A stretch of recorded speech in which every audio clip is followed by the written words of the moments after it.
本视频还是由北极土豆的工资赞助播出。唉，嘿嘿嘿，大家好，我是北极土豆，我又来了啊！大家看了刚才的黑屏，对我们节目有所了解了啊，我们就直接开始吧。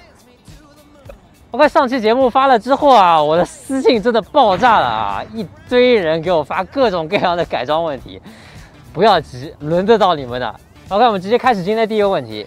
土豆，请问一下，最近改了某品牌的高性能刹车片，其实就是赛道刹车片了，然后刹车没有改，然后刹车盘也没有改，但是我每次在刹车的时候都会有叽叽叽叽、咯噔咯噔、咯吱咯吱的声音，请问这个正常吗？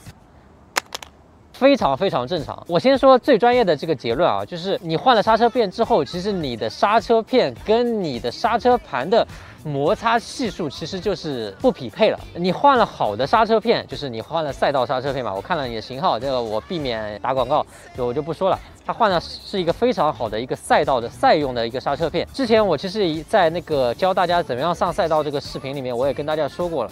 就是你越好的刹车片，它的含金属量是越高的，大家懂了吧？你含金属量越高，你跟那个刹车盘去摩擦，就产生了那种金属的这种摩擦声，就是消叫，应该是叫消叫吧，可能不是特别专业啊。这个是非常正常的一个情况啊。如果你实在受不了的话，我觉得你可能就是上赛道去换这套刹车片。平时路上开，你如果受不了这个声音的话，还是换回普通的刹车片比较好。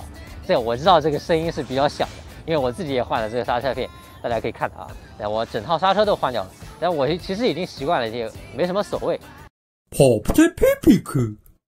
OK， 下一个问题，土豆，请问我的思域白标改红标属于违法吗？我怎么跟你解释啊？这个其实就是地方执法的尺度问题了。反正在上海，我基本没有听到过做这件事情违法。好吧，这个我个人建议你去询问一下，日常开的这个范围内，你去找一个交警叔叔问一下，他会不会建议这个事情。其实这个没有明确规定，基本上我个人觉得其实好像没那么重要，毕竟那个 H 都是在的，是吧？没有那么重要。宝么呢咪咪咪。OK， 下一个问题，土豆啊，请问这个赛道日的报名流程是怎么样子的？这个我上次其实不是说了吗？就是你在微信上面搜索他们的公众号，他每个月在真正赛道日的前面1个星期会发那个报名链接。然后这个活动现在比较火，就是你可能要加一个特别关注啊什么的。他一旦发出这个订阅号文章的时候，你点进去，然后咱们往上拉，下面有一个报名，点击报名就可以了，还是很简单的，好吧？跑不得。屁屁股。OK， 今天最后一个问题，这个问题我觉得留给大家吧，好吧？这个我也真的不知道，我前面2天找人问了啊，也没有问到，真的这个太小众了啊，真的是各种各样的问题都有。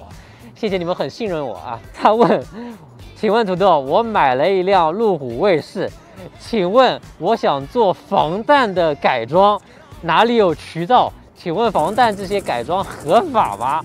我想把玻璃啊、门啊什么都改成防弹的。这个朋友，我不知道你是从事什么职业啊？这个真的是我知识盲区了。如果今天看视频的各位，如果有这方面渠道或者了解这块的，私信我一下，好吧？我也想知道这块。然后，如果真的有人告诉我了之后，我再来下一期节目给大家来分享一下这个经验，好吧？我是真的不知道这个事情，我开始有一些怀疑你的这个职业了啊，有点厉害。OK， 本期的节目就到这边。如果大家喜欢这样子的视频的话，给我点个赞呗。这样子的改装问答类节目我会一直做下去的。OK， 今天的节目就到这边，点个赞呗，各位，拜拜。